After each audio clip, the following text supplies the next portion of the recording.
The moment the wall cracked open, his dog lunged forward, then froze, staring into the darkness like it recognized something before he did.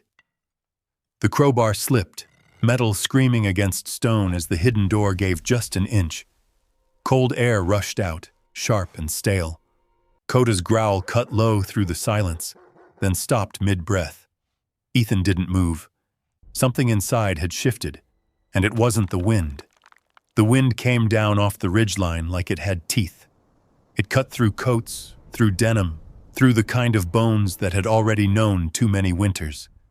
A loose banner flapped against the courthouse railing, snapping hard enough to make a few people turn their heads. Ethan Cole didn't.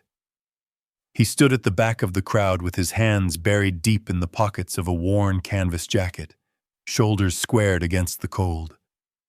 73 years old, and his posture still hadn't learned how to bend. Some things didn't leave a man, no matter how long he'd been home. Beside him, Koda stood still. The German shepherd's coat was faded along the spine, darker at the shoulders, his muzzle touched with gray. He didn't pant, didn't fidget. His eyes were locked on something up ahead, unblinking. Ethan followed that line of sight once, briefly. The cottage, or what was left of it. Up on the board, the clerk read in a flat, tired voice, Lot 12, 1.3 acres, stone structure, condemned, sold as is, opening bid $10. A few chuckles rolled through the crowd. Someone near the front muttered, "That place ought to be buried, not sold." Another voice answered, louder, "Roof's been gone 10 years. You'd freeze before morning." More laughter. Ethan shifted his weight, just enough to ease the pressure in his left knee. Old injury, shrapnel, Kandahar.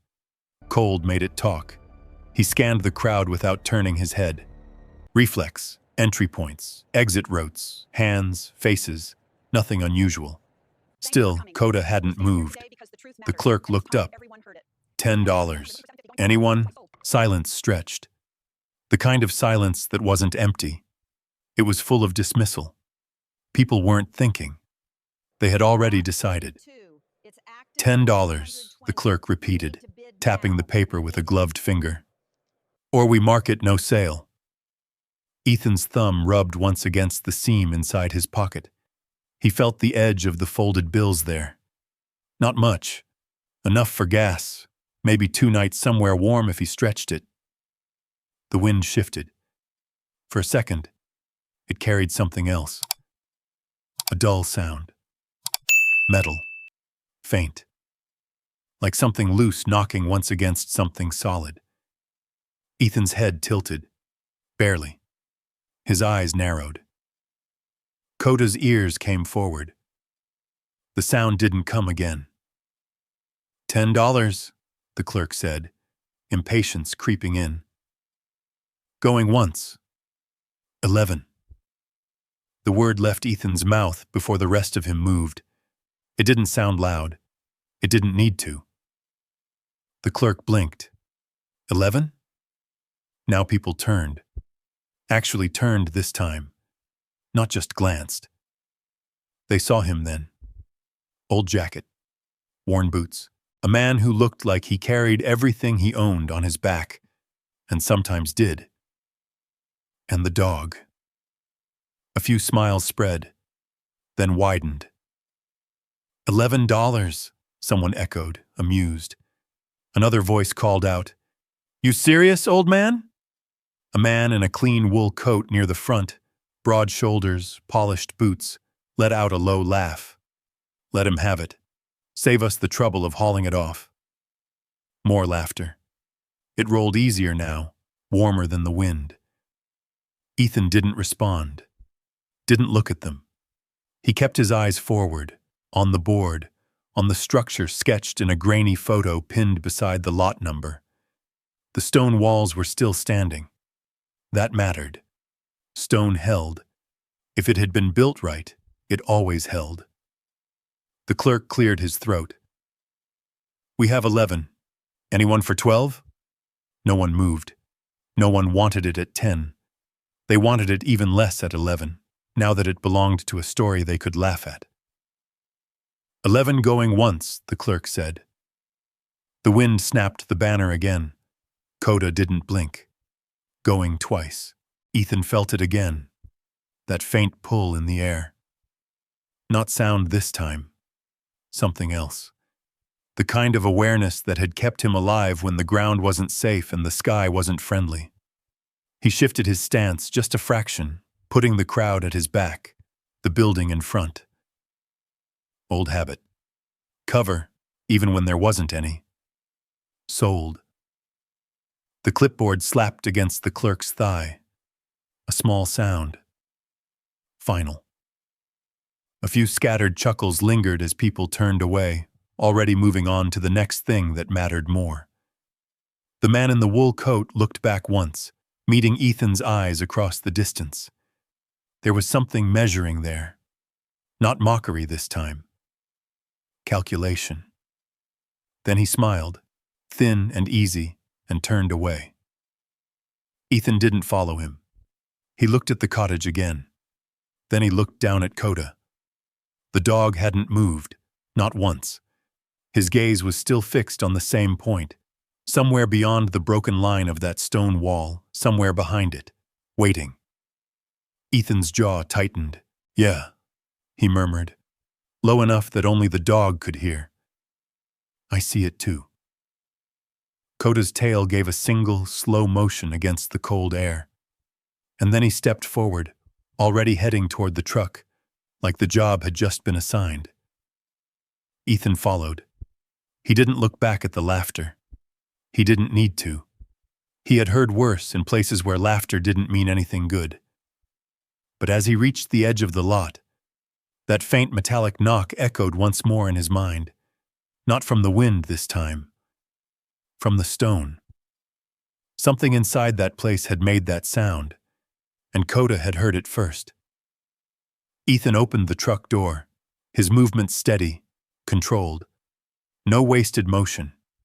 The kind of control you kept when you didn't trust the quiet. Because sometimes, the quiet was just waiting for you to step closer. The road narrowed long before the map said it would.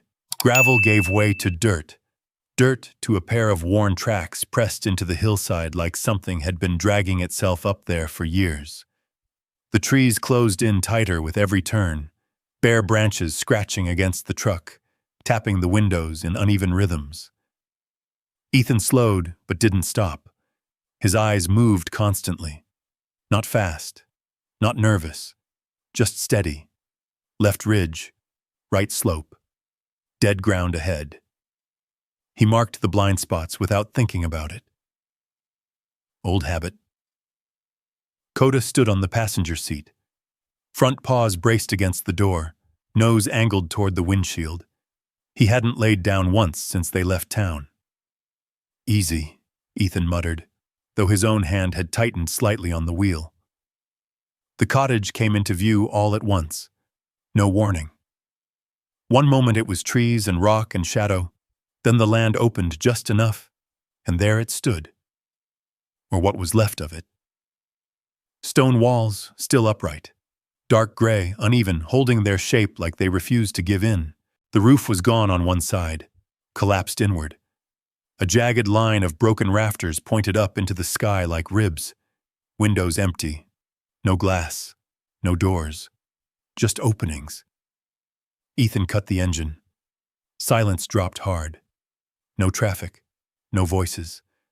Just wind slipping through the trees and something loose creaking faintly from the structure ahead. Koda didn't wait. The moment the engine died, he jumped down, landed light despite his age and moved forward. Not running, not wandering. Purpose. Ethan stepped out slower, closing the door without slamming it. The sound still carried farther than he liked. He paused beside the truck, letting the space settle, listening. Nothing moved. But that didn't mean empty. He adjusted his stance, shoulders angling slightly, not facing the house head-on, never head-on. Koda was already circling. Wide arc first, perimeter check. Ethan watched him work. The dog didn't rush, didn't sniff everything. He skipped sections, ignored others like he knew what didn't matter. That made Ethan's jaw tighten. He followed at a distance. The ground was uneven, soft in places where old roots had rotted out. He placed each step carefully without looking down. His weight shifted before his foot landed. Quiet, balanced, approach. Koda reached the back of the cottage and stopped. Just stopped. No warning. No signal. He stood there, body squared, head angled toward the wall, one ear forward, one slightly back. Listening. Ethan slowed. 10 feet out, he stopped too. "Talk to me," he murmured under his breath. Koda didn't look back, didn't move. The wind shifted again, sliding down off the ridge and brushing along the stone. It slipped through the broken structure, low and hollow. Ethan took one step closer, then another. He kept his angle shallow, not closing straight in. Eyes tracked the edges of the wall, the seams between stones, the dark gap where the roof had fallen in. Nothing obvious. No movement. But something felt off. He couldn't place it yet. Koda lowered his head slightly. Not submissive. Focused. Ethan crouched beside him, one knee protesting as it bent. He ignored it. Up close, the stone looked different. Too clean in places. Not the whole wall, just a section, maybe shoulder height. The mortar lines there were thinner, tighter, less worn than the rest. Ethan ran his fingers across it. Cold. Solid. But the sound. He tapped lightly with his knuckles. A dull thud. He shifted a few inches, tapped again. Different. Hollow. Koda's tail moved once, slow. "Yeah," Ethan said quietly. Behind them, a branch snapped. Both of them turned at the same time. Koda spun, body low, a deep sound building in his chest. Not a bark, not yet. Something quieter. Warning. Ethan rose halfway, pivoting toward the tree line. His eyes cut through the shadows, scanning left to right. Nothing. No movement. But the silence had changed. He held still, counting breaths. 1, 2, 3. No follow-up sound. No second step. Could have been an animal. Could have been nothing. But Koda didn't relax. That mattered. Ethan backed up a step, keeping the wall at his side now, not his back. He adjusted his position without looking at his feet. "Not today," he muttered. Koda stayed between him and the trees until they reached the truck. Only then did the dog glance back at the cottage. Just once. Long enough to mark it. Ethan opened the passenger door. Koda hesitated. That was new. The dog looked from the seat, back to the house, then to Ethan, like he didn't want to leave. Ethan exhaled slowly. "We'll come back," he said. Koda watched him for a second longer. Then he jumped in. Ethan climbed behind the wheel, but didn't start the engine right away. He looked at the cottage through the cracked windshield. That section of wall. The hollow sound. The way Koda had locked onto it like it wasn't a question, just a fact. And the sound earlier. Metal. Not wood. Not wind. Something inside. Ethan turned the key. The engine coughed, then caught. As he pulled away, gravel crunching under the tires. He didn't look in the mirror. Didn't need to. Some places didn't let you leave clean. Some places waited. And whatever was behind that wall had already been waiting a long time. The truck didn't make it far. Ethan pulled off just past a bend where the trees opened enough to let the sky through. Not much of it, just a narrow strip of gray light pressed between branches. But it was enough. He killed the engine. This time, he didn't move right away. Koda shifted beside him, restless now, pacing once across the seat, before settling again, though his eyes stayed alert. Watching. Listening. Ethan rested both hands on the wheel, still, counting. He let the silence come back to him, piece by piece. Wind, branches, the tick of the cooling engine. No footsteps, no second presence, just the mountains breathing slow around them. After a while, he leaned back, letting his head rest against the seat, closed his eyes. That was when it came, a sharp crack, not outside, inside his head. Wood slamming. A door kicked open. Voices overlapping, too fast, too loud. Someone shouting coordinates, half heard, half swallowed by static. Then the blast. It wasn't loud anymore, not like it had been. Now it came in flashes, light first, then pressure, then the silence that followed when the world forgot how to make sound. Ethan's eyes snapped open. His hand had already moved. Down, side, searching. Nothing there. No rifle. No gear. Just empty space and a cracked dashboard. His breath came once, sharp, then steadied. He shifted his weight, turning slightly in the seat, putting his back toward the door, his eyes toward the open windshield. Not by choice, by memory. Koda moved closer, pressing his side against Ethan's leg. Solid. Warm. Ethan's hand dropped to the dog's neck, fingers threading into the fur automatically, grounding himself in something real. "I'm good," he muttered. Koda didn't move, didn't believe him. The old shepherd stayed there, holding position like he had 1,000 times before. Different places, different dangers, same job. Ethan exhaled slowly. The mountains didn't answer. He sat there longer than he meant to, long enough for the edge of it to pass, long enough for the noise in his head to settle back into something he could ignore instead of something that controlled him. When he finally moved, it was small. Hand off the wheel, key in the ignition, but not turning. He looked at Koda. "You heard it too, didn't you?" The dog's ears flicked, not toward Ethan, back the way they had come, toward the cabin. Ethan followed that line again. Nothing visible from here. Just trees and slope and stone buried somewhere behind it all. But the feeling hadn't left. It had shifted. Before, it had been curiosity. Now it was something closer to recognition. He didn't like that. Ethan rubbed a hand over his jaw, feeling the rough edge of stubble. He hadn't shaved in days, maybe longer. Time blurred when you didn't have somewhere to be, or someone waiting. He reached into the center console, pulled out a small folded photo. The edges were worn soft, creased from too many times opened and closed. He didn't unfold it right away, just held it. Koda stayed quiet. After a moment, Ethan opened it. A young man looked back at him. Early 20s, same eyes, same stubborn line in the jaw. Different world, different time. Ethan's thumb pressed lightly against the corner of the image. "You picked your own road," he said under his breath. No answer.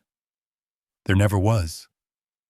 The wind shifted again, brushing across the truck, carrying that faint, distant creak from the hillside. Ethan's eyes lifted. Koda's head came up.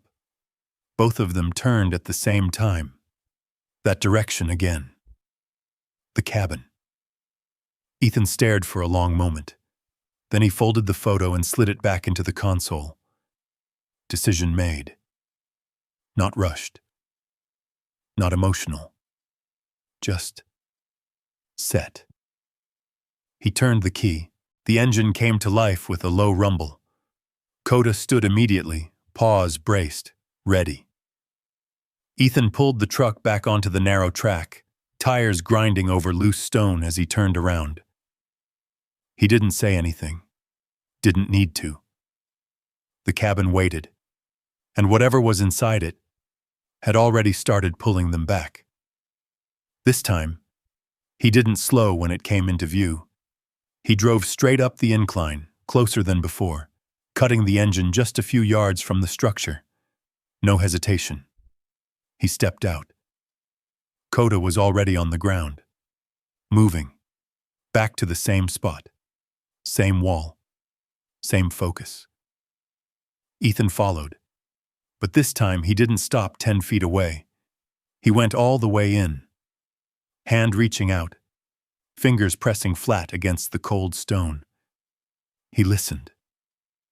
Not with his ears, with everything else.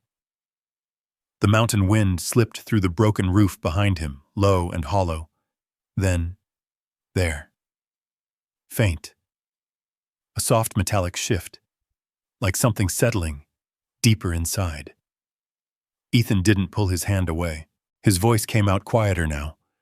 Not to Koda, not to himself. To who? He said. No answer. Only the dog, standing steady beside him, waiting. Like he already knew, this wasn't the kind of place you walked away from twice. Ethan kept his hand on the stone longer than he needed to. Cold seeped through his palm, steady, unmoving. The kind of cold that didn't come from wind or weather. It came from something sealed, something shut away long enough to forget the sun. Koda shifted beside him, not restless, adjusting. The dog stepped forward half a pace, placing himself just ahead of Ethan's shoulder, body angled slightly outward, toward the open yard, not the wall. Guard position. Ethan noticed. Yeah, he murmured. His eyes moved past the dog, scanning the tree line again. Same pattern, same rhythm. Left ridge. Low ground. Shadow breaks between trunks. Nothing moved. But the quiet held. Different now. He crouched, lowering himself beside Koda, knees stiff but controlled. His fingers traced the seam between two stones, following the mortar line. It wasn't right. Up close, the difference stood out clearer. The rest of the wall, old, weathered, uneven. This section, tighter, cleaner, too deliberate, like it had been opened once, and then closed again. Koda's nose dipped toward the base of the wall. He sniffed once, twice. Then he stopped, not searching, fixing. Ethan watched the dog's posture more than the wall itself. That was how it worked, always had. You trusted the one who sensed first. Koda lowered his head further, almost touching the stone, then lifted it again, quick, sharp, like he'd caught something faint. His ears angled back, listening inward, not outward. Ethan tapped the stone again. Same spot. Hollow. He shifted a few inches to the right. Knocked again. Solid. Back to the first point. Hollow. He leaned closer, pressing his ear against the surface. The world narrowed. Wind faded. Branches faded. For a second, nothing. Then, a faint, irregular sound. Not movement. Not quite. More like something settling. Metal, shifting against something else. Ethan pulled back slowly. Koda stepped forward immediately, placing himself between Ethan and the wall now. Not aggressive, not defensive, protective. Different. Hey, Ethan said quietly. What is it? Koda didn't look at him. His gaze stayed locked on that same section, muscles tight beneath the fur. Not fear, anticipation. Behind them, the wind dropped suddenly. The kind of pause that didn't belong to weather. Ethan felt it before he heard it. A low engine, far off. He turned his head just enough to catch it. Vehicle. Not on the main road. Closer. Koda reacted instantly, body pivoting, stepping in front of Ethan again, this time fully blocking his line toward the open ground. A warning rumble built deep in his chest. Ethan rose in one smooth motion, turning with him. Down the slope, past the break in the trees, a pickup truck crawled into view. Dark color. Slow. Too slow for someone just passing through. Ethan's shoulders tightened. "Stay," he said, low. Koda didn't move. Didn't need to. The truck rolled to a stop just beyond the clearing, engine idling. The driver didn't get out right away, just sat there, watching. Ethan stepped away from the wall, putting space between himself and the structure. Open ground behind him now, clear lines.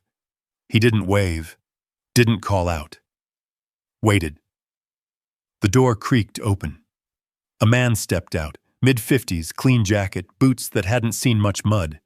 He closed the door slow, like he wasn't in a hurry, like he knew he didn't have to be. "Didn't expect you back so soon," the man called. Voice carried easy through the cold air. Ethan didn't answer. The man smiled faintly, walking a few steps closer but not too close, smart enough to keep distance. His eyes flicked once to Koda. Measured, then back to Ethan. "Name's Victor Hale," he said. "Figured we should talk." Ethan shifted his stance slightly, angling his body so he could keep both the man and the tree line in view. "Not much to talk about." Victor nodded like he'd expected that. "Funny thing about land," he said. "Sometimes it's not what it looks like." Ethan said nothing.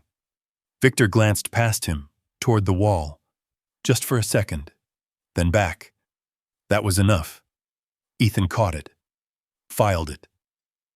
Victor slipped his hands into his coat pockets.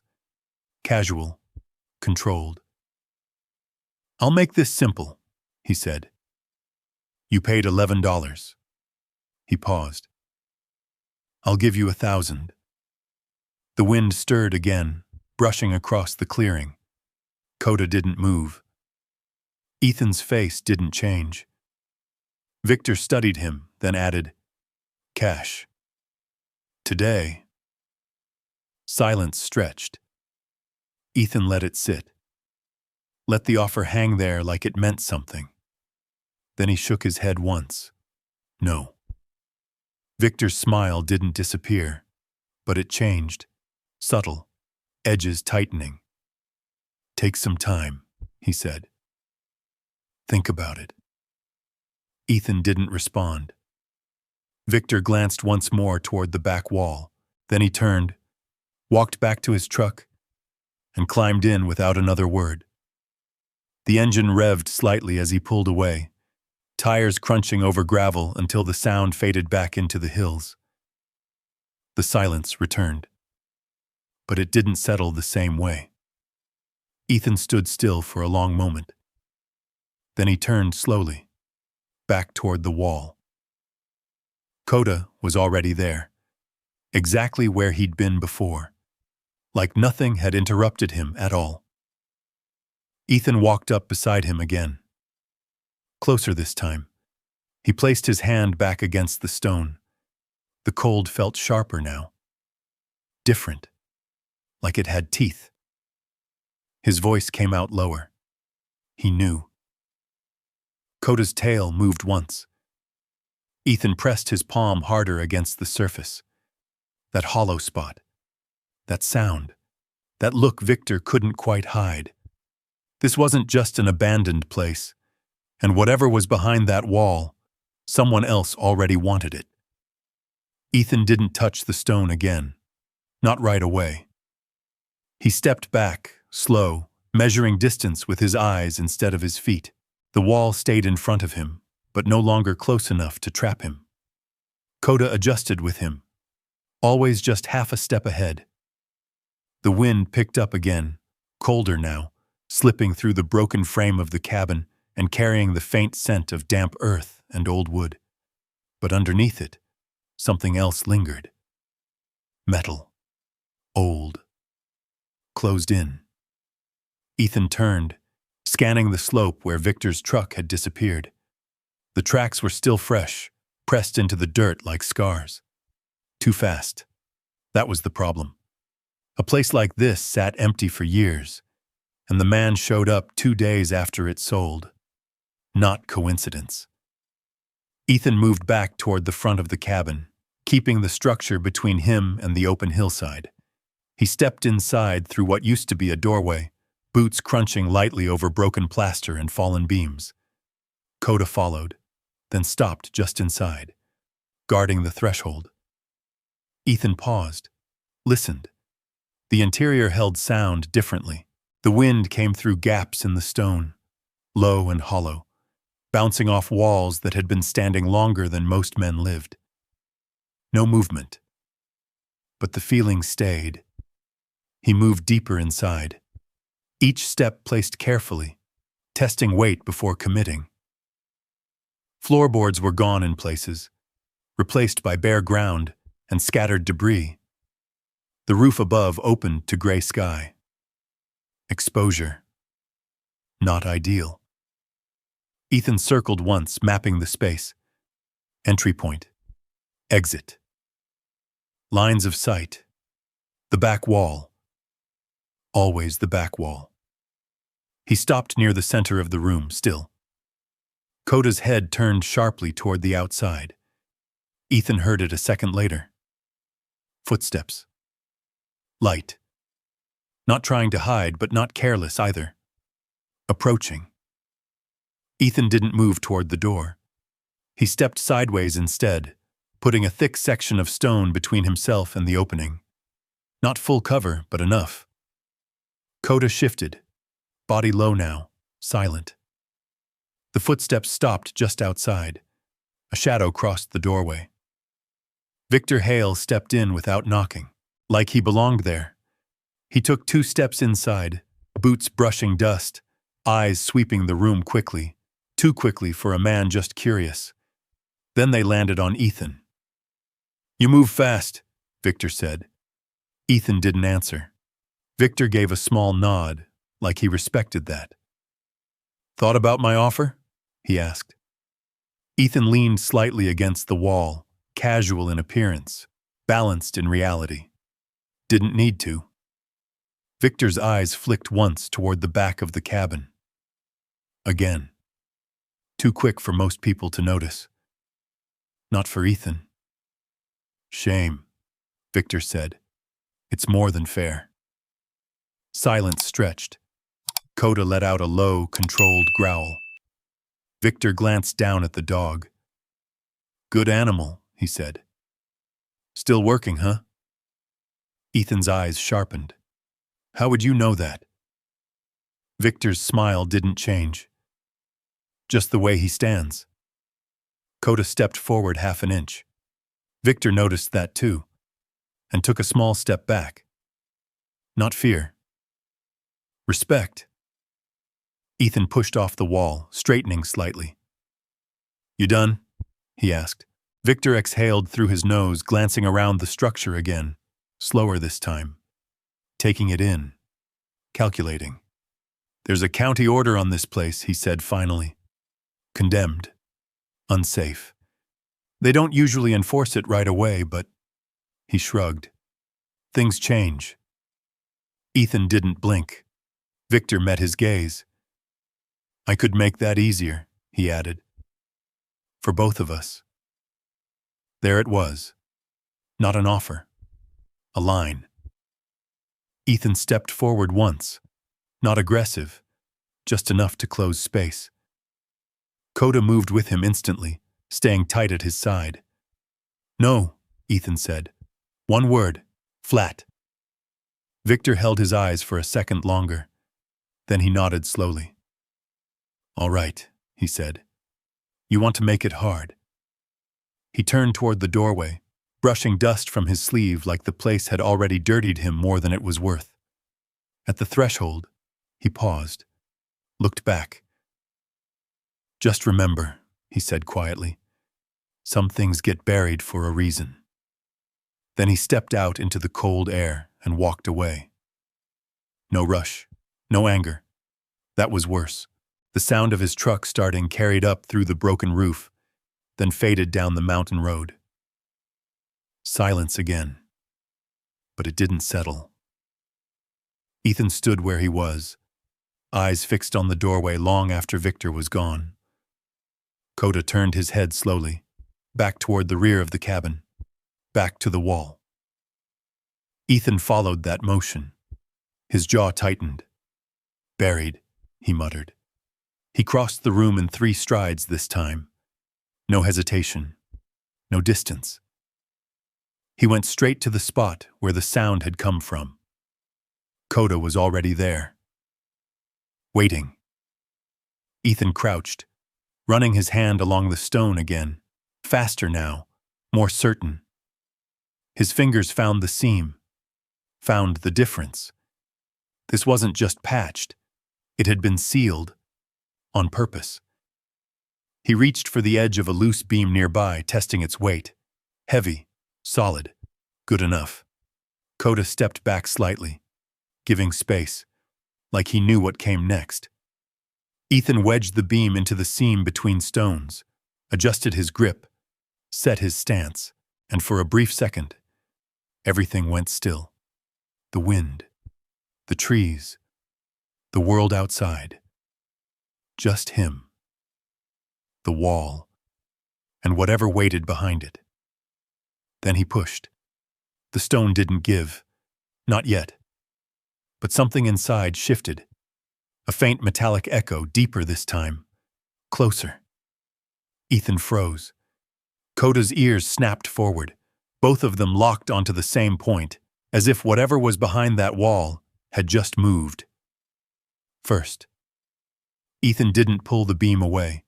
He held it there, wedged tight against the seam, his weight leaning into it just enough to keep pressure, but not enough to force it blind. Koda didn't make a sound, not a growl, not a breath. The dog stood rigid beside him, every muscle drawn tight under his coat, eyes locked on the same section of stone. Waiting. Ethan eased back half an inch, listened. Nothing. The metallic shift didn't come again. But it didn't need to. He'd heard it. Felt it. Something on the other side of that wall wasn't just sitting there. It had space to move. Ethan adjusted his grip on the beam, sliding it deeper into the seam. He shifted his stance, left foot back, right shoulder forward. Stable. Controlled. He pushed again, harder this time. The beam creaked. The mortar line cracked. Just a hairline fracture, thin as a thread, but enough. Dust fell. Koda stepped back instantly, giving space. Ethan didn't stop. He leaned in, putting more weight through the beam, using his body instead of just his arms.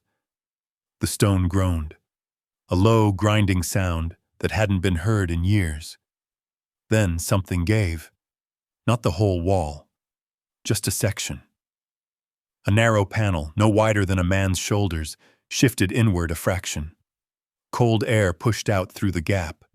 Different from the mountain air, still, stale, sealed. Ethan froze. The beam stayed in place, holding the pressure. Koda's nose lifted slightly, catching the scent. His ears angled forward again. Not alarmed, focused. Ethan pulled the beam back slowly. The stone panel didn't fall. It held where it was, just barely ajar now, enough to show the edge of something behind it. Not more stone. Metal. Old steel, darkened with age, set into a frame that didn't belong to the rest of the structure. A door. Ethan exhaled once. Quiet, yeah, he said under his breath. Koda stepped forward again, slower this time. Careful. Ethan reached out, brushing dust from the exposed edge of the panel. His fingers traced the metal beneath. Cold, solid, man-made. Not part of the original cabin. Added later. Sealed. On purpose. He widened the gap, pulling the stone panel further open.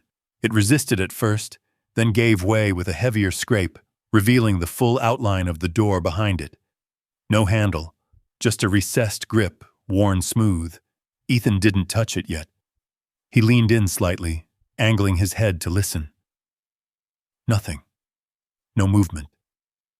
No sound. Just that same deep, buried silence. Koda moved closer. Too close. "Hold," Ethan said. Low.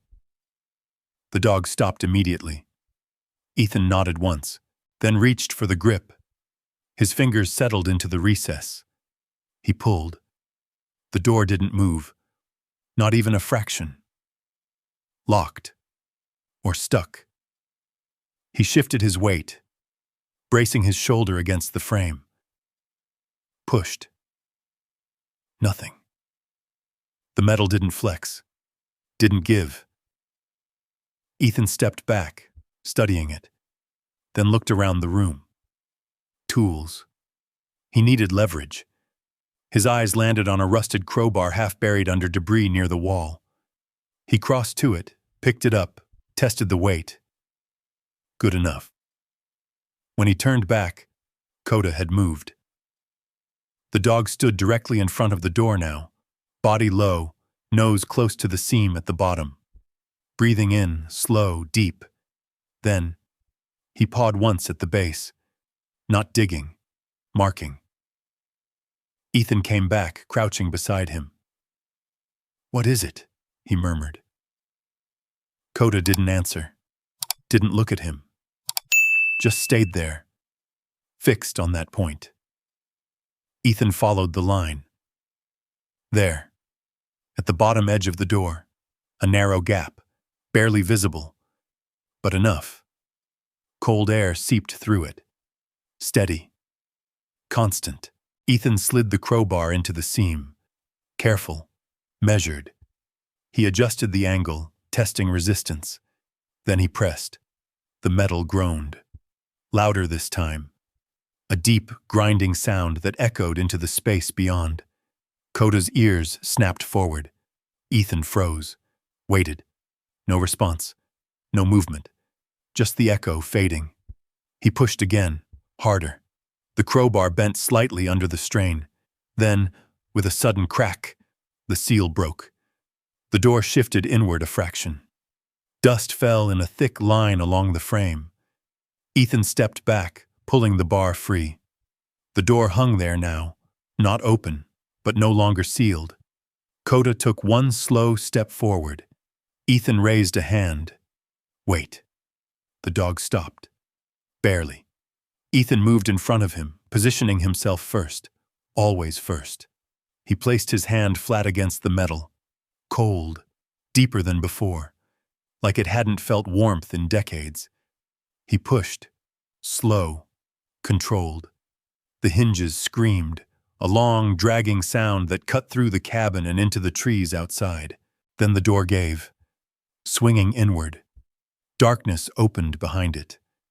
Not shadow, not just lack of light. Depth. A space that dropped away beyond the threshold. Ethan didn't step in, not yet. He stood there, letting his eyes adjust, letting the air settle. The smell came first. Metal, dust, old paper. Something else beneath it. Faint, but there. Oil. Koda stepped up beside him again. Closer this time. His body brushed Ethan's leg. Steady. Ready. Ethan reached into his jacket, pulling out a small flashlight. He clicked it on. The beam cut through the darkness, revealing the first few steps of a narrow staircase leading down. Concrete. Not wood. Man-made. Deliberate. Ethan held the light steady. Didn't move. Didn't rush. Behind him, the wind slipped through the broken cabin again, carrying the outside world with it. But in front of him, there was only the dark, and whatever had been hidden inside it. Waiting. All this time. Ethan stepped down first, one foot on the concrete stair, testing weight before committing. The step held. Solid. No shift. no crumble. He moved again. Slow, measured. The flashlight beam stayed low, sweeping each step before he touched it. Old instinct. Clear what's in front of you before you trust it. Koda followed. Not behind. Beside. His shoulder brushed Ethan's leg, close enough to feel, far enough not to block movement. The dog's breathing had changed. Quieter, tighter, focused. The air cooled with every step. Not just temperature, pressure. Like the space itself didn't want to be disturbed. Halfway down, Ethan paused, listened. Nothing from above, nothing from below. Just the faint echo of their own movement, swallowed by the narrow concrete walls. He kept going. The staircase ended in a small landing, opening into a low-ceilinged room. Ethan stopped at the threshold. Didn't step in. Not yet. He swept the light across the space, left to right, slow, controlled. A workbench, metal legs, heavy, bolted to the floor, shelving along the far wall, lined with boxes, all uniform, all sealed. A radio unit sat on the bench, older model, military issue. Wires still connected. Dust layered thick across the surface. Ethan stepped in. Boots hit concrete. No echo. The room absorbed sound. Koda moved forward, nose low, tracking along the edge of the floor. Then, he jerked slightly. A sharp intake of breath. Ethan's head snapped toward him. Koda. The dog pulled back, lifting his front paw. A thin line of red traced along the pad. Metal shard. Ethan moved fast. Dropped to one knee, hand already reaching. Hold. Koda stilled instantly, though his body trembled once under the command. Ethan took the paw gently, turning it into the light. The cut wasn't deep, but clean, fresh. He scanned the floor. There, near the edge of the bench, a jagged piece of broken metal half buried in dust. Not random, broken off something. Ethan pushed it aside with his boot, clearing the space. "Stay with me," he muttered. Koda's ears flicked. Ethan released the paw slowly. The dog set it down again. Careful.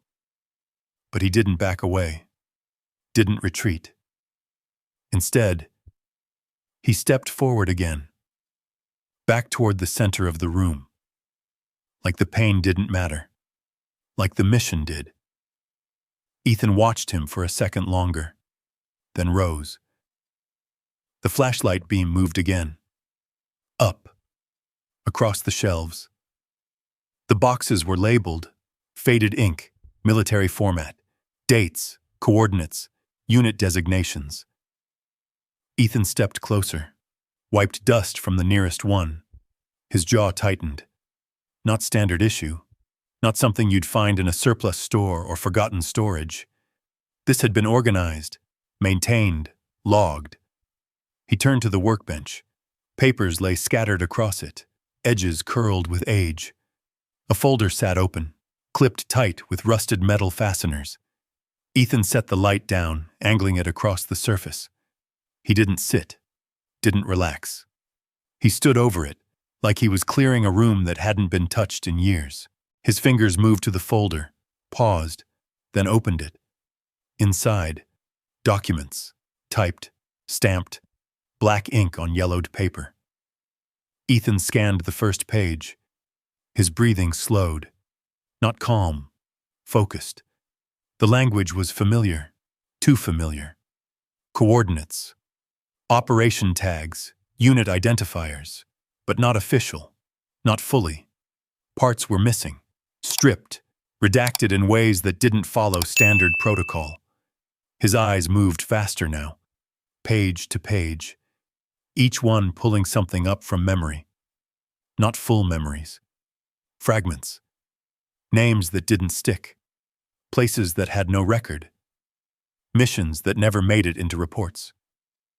Koda shifted again behind him. A low sound in his chest. Not a growl. Recognition. Ethan turned slightly. The dog stood near the far wall now, head angled toward a row of metal cabinets, closed, locked. Ethan looked back at the papers, then at the cabinets, then back again. Something lined up, not fully, but enough. He stepped toward the cabinets, each one identical, industrial, numbered. His hand reached out, brushing the cold surface of the nearest door. Dust came away on his fingers, untouched. For a long time. He pulled the handle. Locked. Of course. He stepped back, scanned the room again. Eyes caught on something small, hung just above the workbench. A map, folded once, pinned to the wall.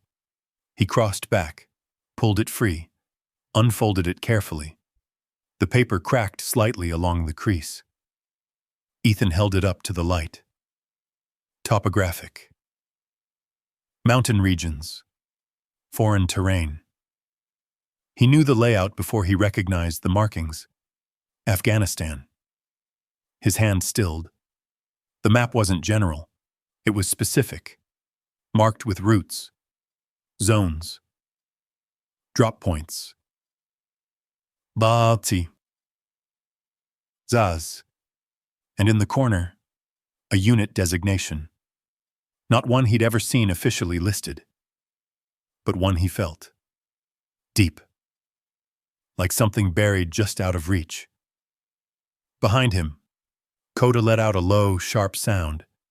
Ethan turned fast. The dog stood rigid, staring at the cabinet. Not the whole row.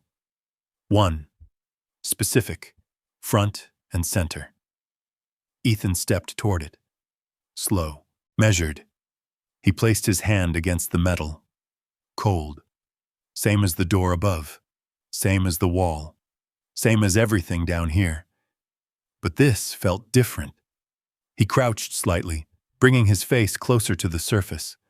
The flashlight beam angled across it, revealing faint scratches. Marks. Not random. Deliberate. Like someone had tried to open it. Or get out. Ethan's jaw tightened. He reached for the handle again. Pulled. Nothing. Locked tight. Koda stepped closer, ignoring the injured paw, standing right beside him, waiting. Ethan looked at the cabinet, then back at the scattered files, then down at his own hands. Slowly, he exhaled. This wasn't storage, he said quietly. No one answered. But the room didn't feel empty anymore. Ethan stood, picked up the crowbar again, walked back to the cabinet, set the edge against the seam, adjusted his stance. Same as before. Controlled. Deliberate. He paused. Just for a second. Then he pushed. The metal groaned. Louder than the door had. Deeper, echoing through the concrete like something waking up. Koda didn't move. Didn't blink. Ethan pushed harder. The lock strained. Then, with a sharp crack, it gave. The cabinet door jerked open a few inches. Dust spilled out. Air shifted. Ethan stopped. Didn't pull it fully open. Not yet. He stood there, one hand still on the crowbar. Listening. Waiting. Because whatever was inside wasn't just hidden. It had been locked away. On purpose. Ethan didn't rush it.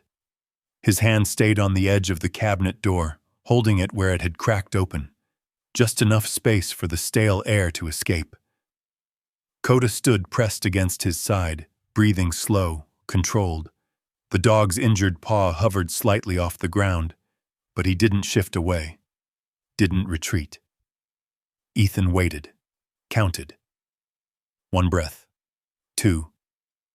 3. No movement. No sound.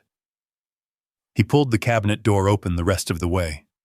The hinges groaned, long and low, echoing through the concrete room. Inside, files.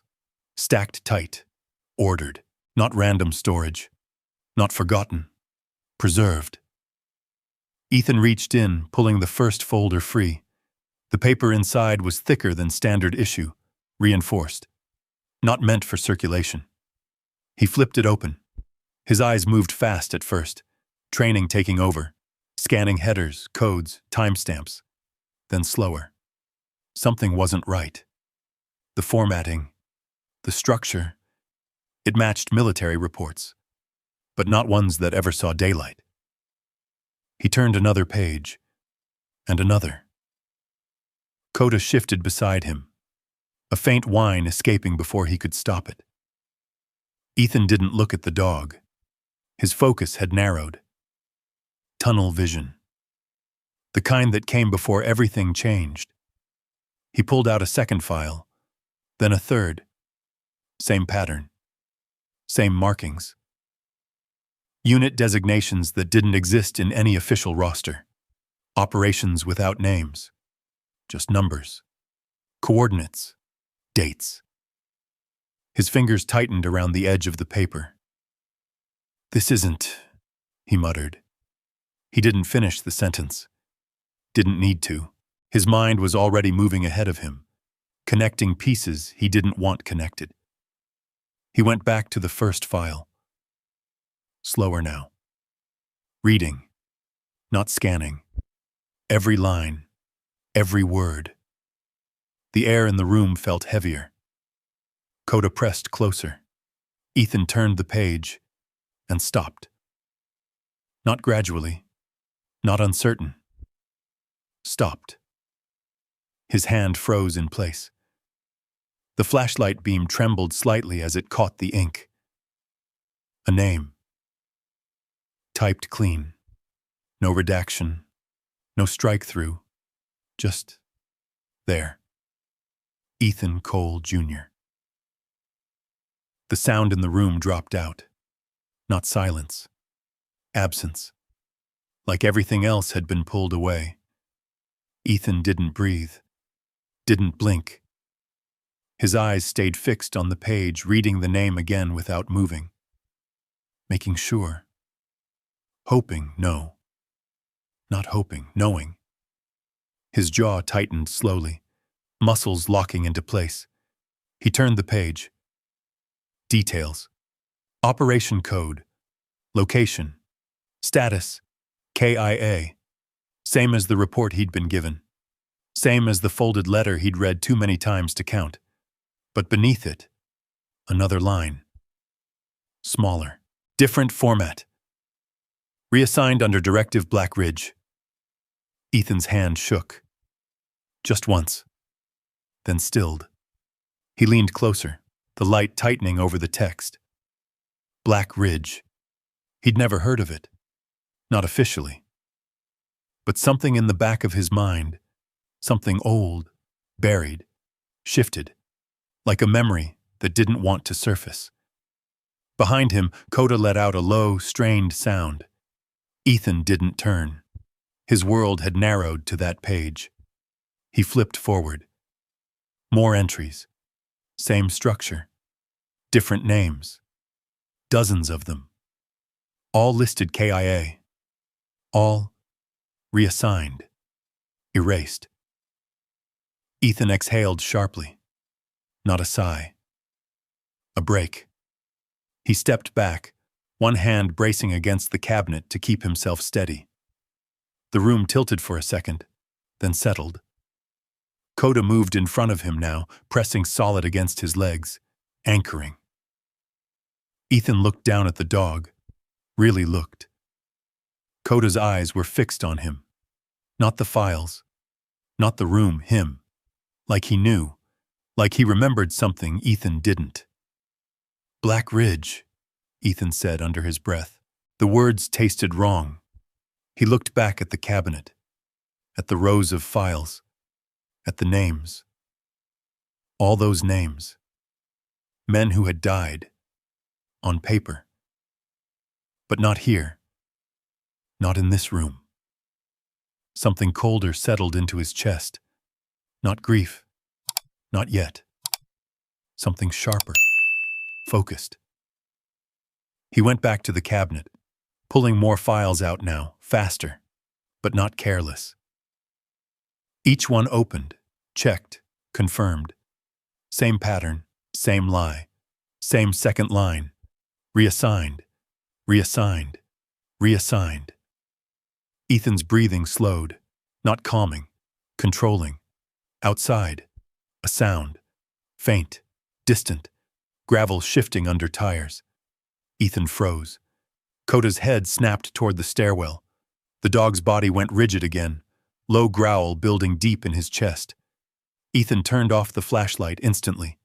Darkness swallowed the room. Both of them stood still, listening. The engine sound came again. Closer this time, not passing by. Stopping.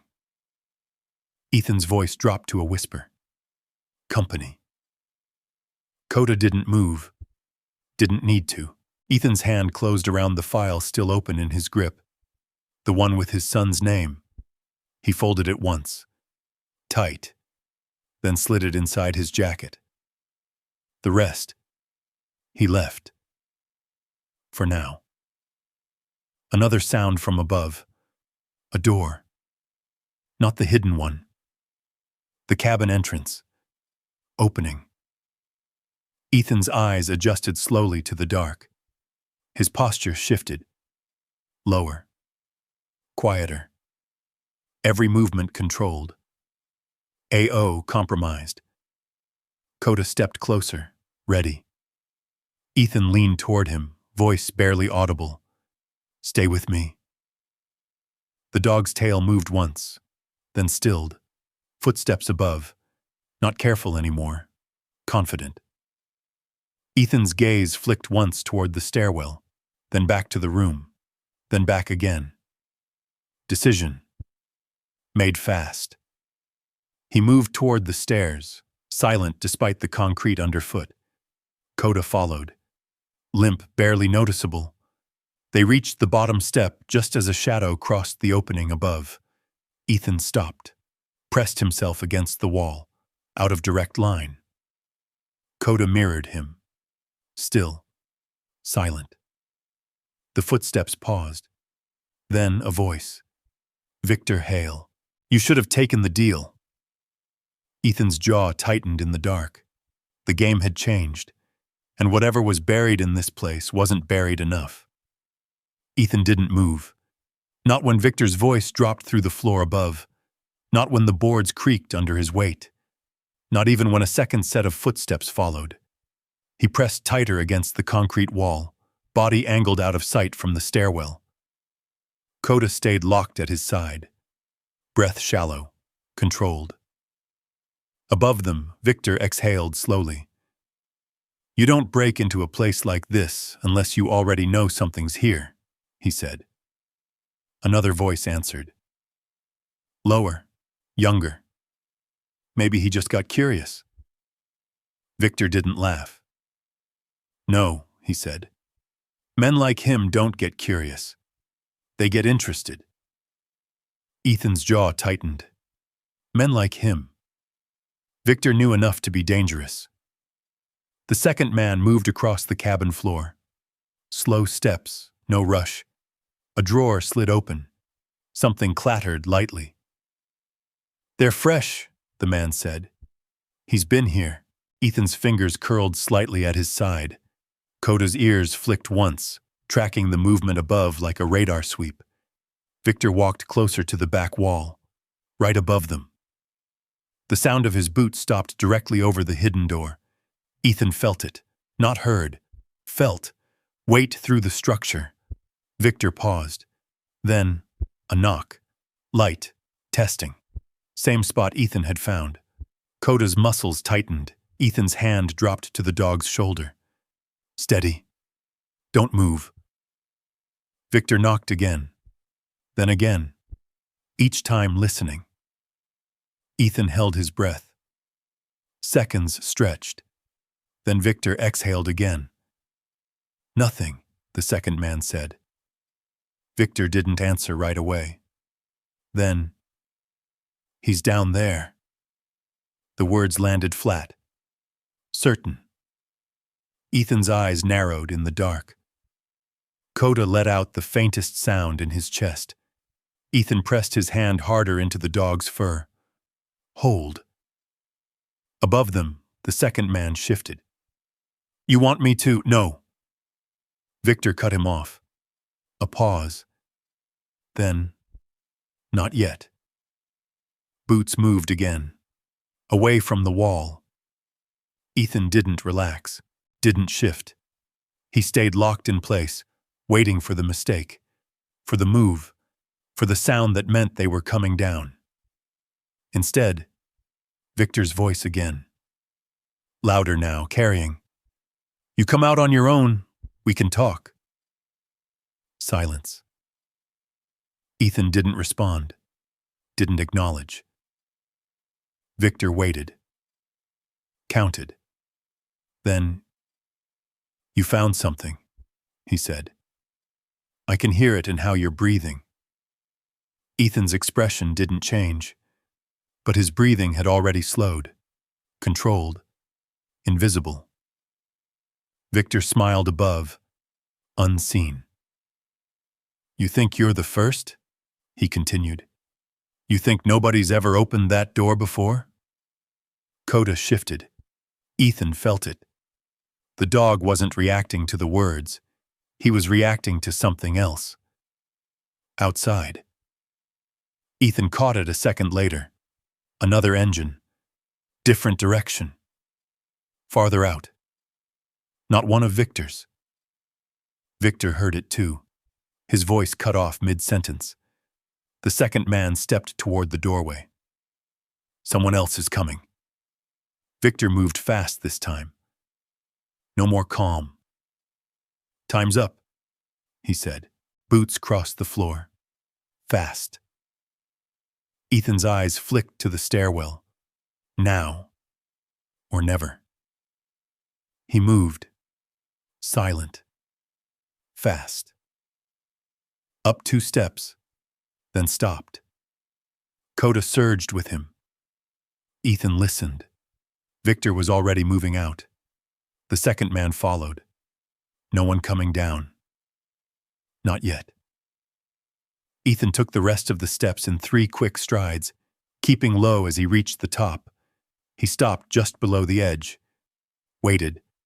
Counted. 1 breath. 2. Then he rose just enough to see.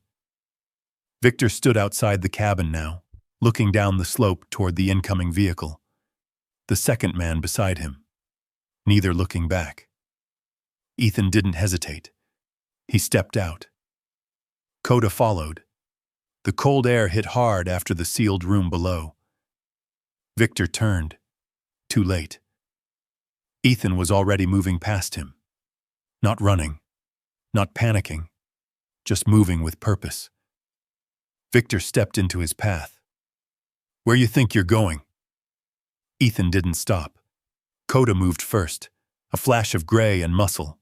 The dog lunged, not full attack, but enough to force space. Victor stumbled back a step, hands coming up instinctively. Get your dog! Ethan was already past him. Down the slope, toward the truck, behind him, shouting. The second man moving, Victor recovering. Koda pulled back instantly, falling in beside Ethan, limping slightly now, but still moving.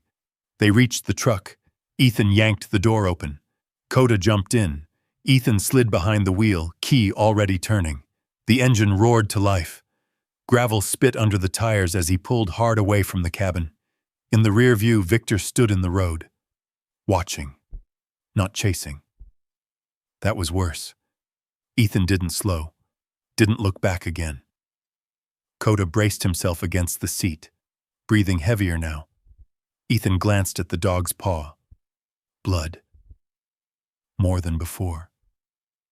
Hold on, he muttered. The road twisted down through the trees, tight and narrow.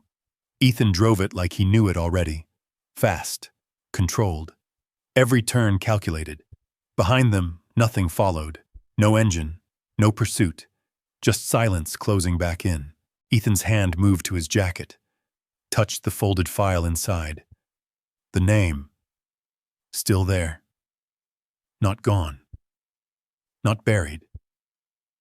Not dead. His grip tightened on the wheel. The road stretched ahead, empty. But his mind wasn't on the road anymore. It was on the file, on the second line. Reassigned. Black Ridge. And one thought settled in. Heavy. Unavoidable. His son hadn't died that night. He had disappeared. And someone was making sure he stayed that way. The truck didn't slow until the road flattened out. Ethan eased off the gas only when the trees thinned enough to see the valley below. A stretch of broken asphalt cut through the hills like a scar. Old County Road, half forgotten. He pulled off beside it, engine running, hands still locked on the wheel. Koda shifted beside him, breathing uneven now. The dog's injured paw trembled slightly where it rested on the seat. Ethan noticed. Of course he did. He reached over, steady and deliberate, taking the paw again. Easy, he said quietly. Koda didn't pull away, didn't whine, just held still. Ethan tore a strip from an old cloth in the glove compartment, wrapping it tight around the cut. Not perfect, not clean, but enough. Field work. The kind you did when there was no time for anything else. He tied it off, checked the pressure, then let the paw go. Koda tested it once, winced, then settled, still ready. Ethan leaned back in the seat. For a moment he closed his eyes, not to rest, to think. Victor knew, not everything, but enough. Enough to come back twice. Enough to bring someone else. Enough to threaten without saying the word. Ethan's hand moved to his jacket again, pulled out the folded file.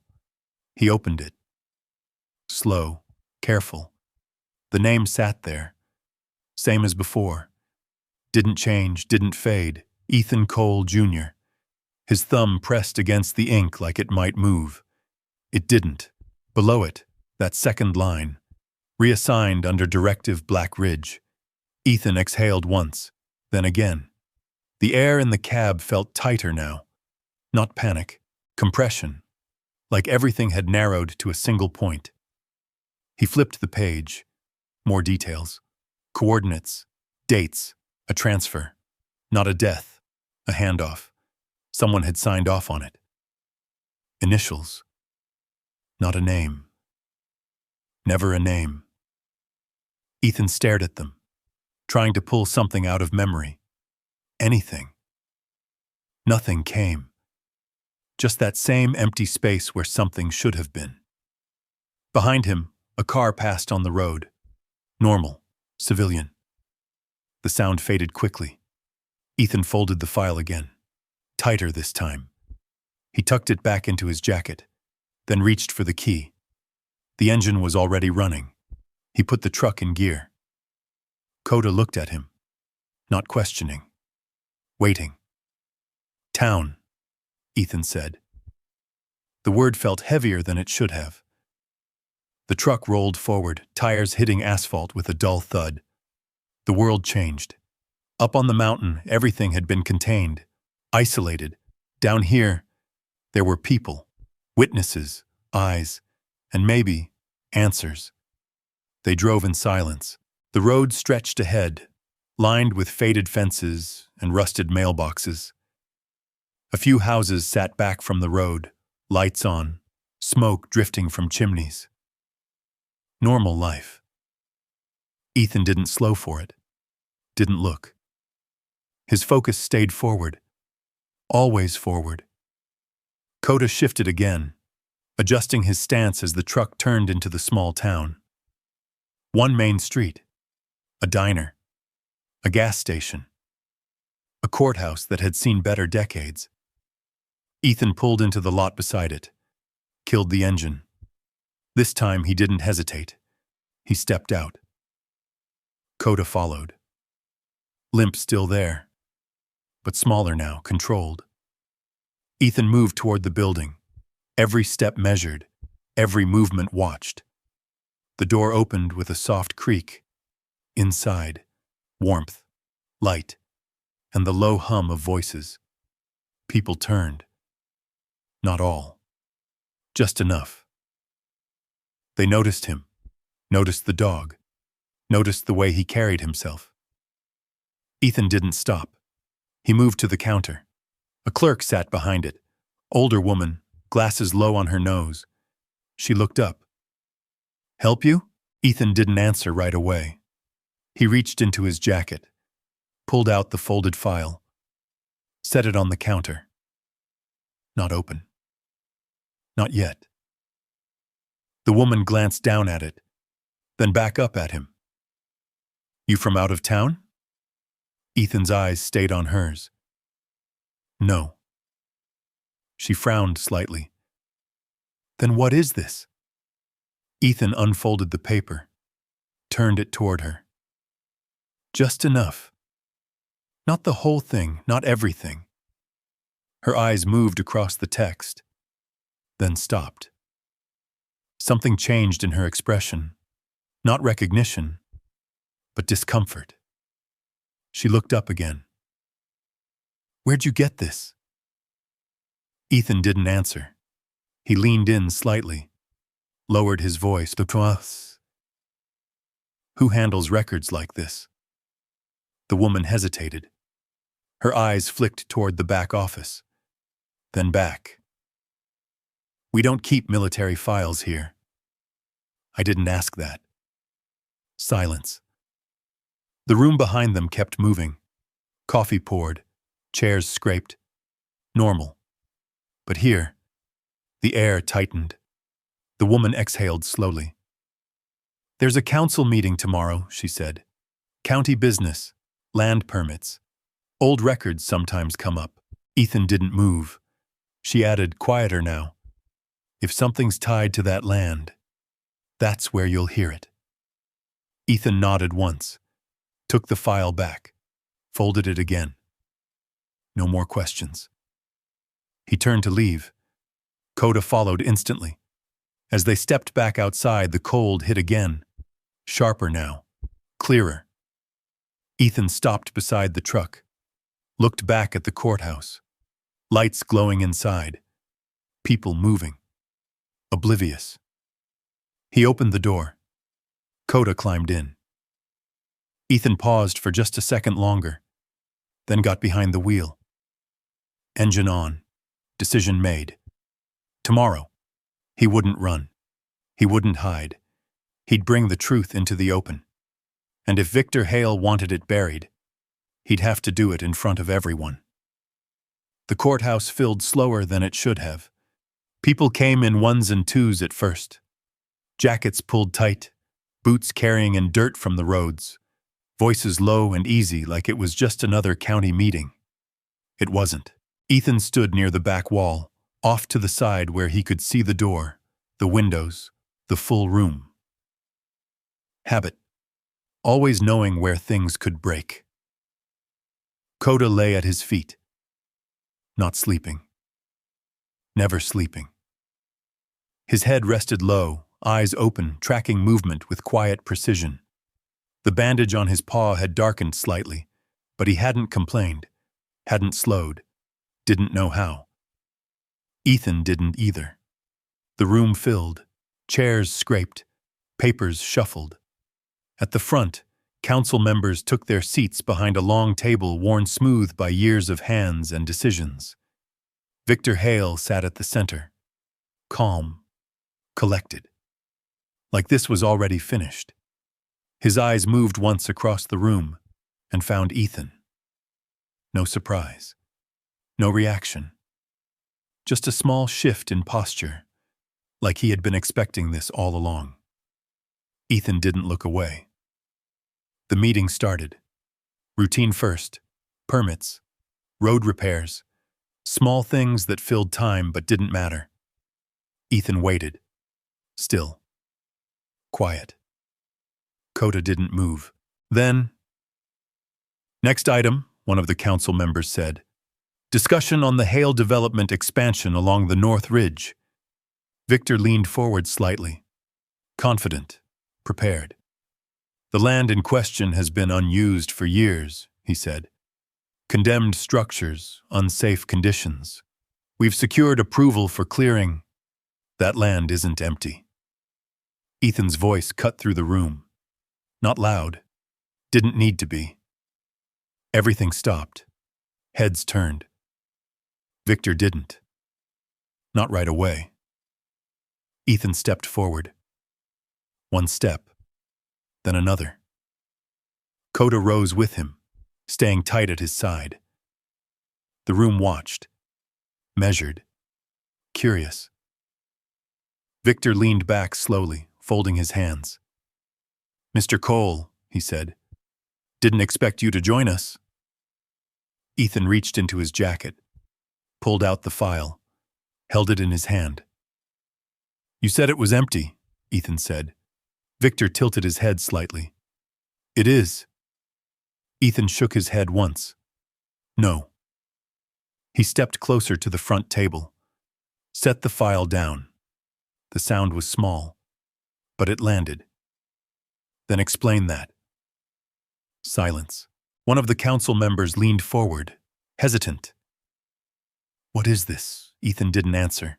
He opened the file, turned it toward them. Let the pages speak. The council member's eyes moved across the text, then stopped. Where did you get this? She asked. Ethan ignored the question. Read the names. The room held still. Another council member leaned in, then another. Victor didn't move, but his jaw tightened slightly. The first council member swallowed.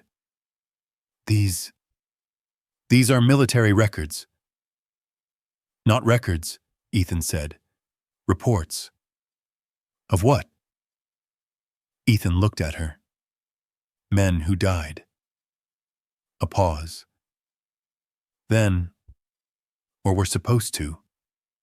Murmurs moved through the room, low, uncertain. Victor leaned forward now, voice calm. You're misunderstanding. Ethan cut him off. No. Flat. Certain. He reached forward, flipping to a marked page. His hand didn't shake. Not anymore. This one, he said. He tapped the paper. Read it. The council member hesitated, then did. Her voice faltered halfway through. She stopped, looked up. This says... It says he died, Ethan said. Silence. Then, it also says he didn't. The room shifted. Something changed. People leaned in now, listening, really listening. Ethan's eyes moved across them, one by one. These names, he said, they were buried, not in the ground. On paper. He tapped the file again. Erased. Victor stood. Slow. Controlled. This is confidential material, he said. You have no authority to... Ethan stepped closer. One more step. Closing distance. I have his name. Victor stopped. Just for a second. Ethan held his gaze. My son. The word hung there. Heavy. Real. Something in the room broke open. Not noise. Recognition. Victor's control slipped.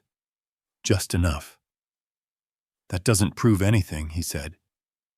Ethan didn't look away. It proves enough. Silence again. Then, from the back of the room, a voice. My brother was in Afghanistan. Another voice followed. He never came home either. More murmurs, more movement. The room wasn't quiet anymore. It was shifting. Victor saw it. Adjusted. Fast. This is speculation, he said. Half a file, no context. Ethan reached down, picked up the file, closed it, then spoke. Quiet. Clear. They weren't ghosts. He looked at the room, at the people, at the faces that had started to understand. You just erased them. The words didn't echo. They didn't need to. They landed and stayed. Victor didn't answer. Couldn't. Not here. Not now. The room had already moved past him. Ethan stepped back. Just enough. Koda settled beside him again. Guarding. Watching. The meeting didn't end right away, but it didn't continue either. Everything that came after was noise because the truth had already been said, out loud, where it couldn't be buried again. The room never fully recovered. People didn't go back to their seats the same way. Conversations broke into fragments, low and urgent. Names were being repeated now, quietly at first, then louder, as if saying them again might anchor them in something real. Ethan stepped outside before anyone could stop him. Cold air hit his face. Clean, sharp. Koda followed close, staying tight against his leg. Behind them, the courthouse door opened again. Voices spilled out. Footsteps. Questions. Ethan didn't turn. He walked to the truck, slow, controlled, like he was leaving a perimeter he no longer needed to hold. Koda jumped in without hesitation. Ethan sat behind the wheel. Didn't start the engine. Just sat there. The file rested on the seat beside him. Closed, but no longer hidden. His hand rested on it, fingers still. For a moment, the world went quiet again. Not the same quiet as before. This one wasn't waiting. It was settling. Koda shifted, laying his head against Ethan's arm. Weight. Warmth. Real. Ethan looked down at the dog. The bandage on his paw had loosened slightly, edges darkened from dried blood. Not fresh anymore. Healing. Slow, but steady. Still with me, Ethan muttered. Koda's tail moved once. Ethan reached out, resting his hand against the dog's neck. Held it there. Then, he started the engine. The drive back up the mountain felt different. Same road, same turns. But something had changed. Ethan didn't rush. Didn't push the truck harder than it needed. He drove steady, deliberate, like he wasn't running anymore. When the cabin came into view, it didn't look like a ruin. Not the same way. The broken roof still opened to the sky. The walls still stood worn and gray. But now, it held something. Not just secrets, truth. Ethan pulled up and killed the engine. Koda stepped out first this time. No hesitation, straight to the doorway. Guarding. Ethan followed. Inside, the air felt heavier than before. Not threatening, just full. He walked to the back wall. The stone panel still sat open, the metal door below still yawning into darkness. He didn't go down. Not yet. Instead, he turned. Looked at the interior. The space. Then stepped outside again. Moved to the side of the cabin where the ground leveled slightly. Cleared a small section with his boot. Dirt. Stone. Solid. He went back to the truck, pulled out tools, simple ones. Hammer, chisel, old, worn, enough. Koda watched him, head tilted slightly. Ethan set the chisel against the stone near the cabin wall, raised the hammer, paused, then struck. The sound rang sharp against the quiet. He struck again, and again. Each hit deliberate. Measured. Stone chipped. Edges formed. Not fast. Not perfect. But real. Koda lay down nearby, watching, guarding. The sun shifted slowly overhead, light sliding across the hills, turning gray stone into something warmer. Ethan worked. Didn't stop. Didn't rush. Each strike carried weight, not just force. Meaning. When he finally stepped back, a shape had formed. Rough, but clear. A name. He ran his fingers over it. Ethan Cole Jr. The letters weren't perfect. Didn't need to be. They were there. Cut into something that wouldn't vanish. Koda rose slowly, limping once before settling beside him. Ethan rested his hand against the stone, same way he had touched the wall that first day.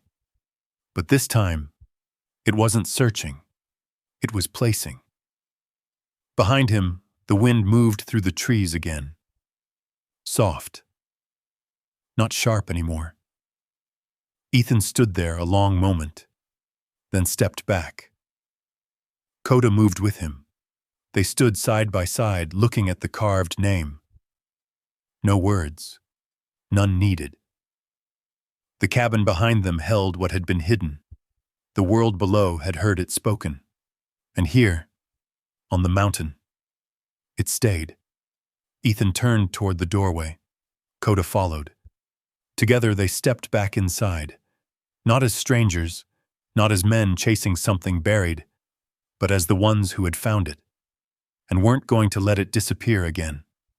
If this story meant something to you, if you believe no name should ever be forgotten, just type 1 in the comments. And if you're still here, still listening, type 0 so I know you made it all the way to the end. Don't forget to subscribe because there are more stories like this waiting. Stories that most people never hear, but should.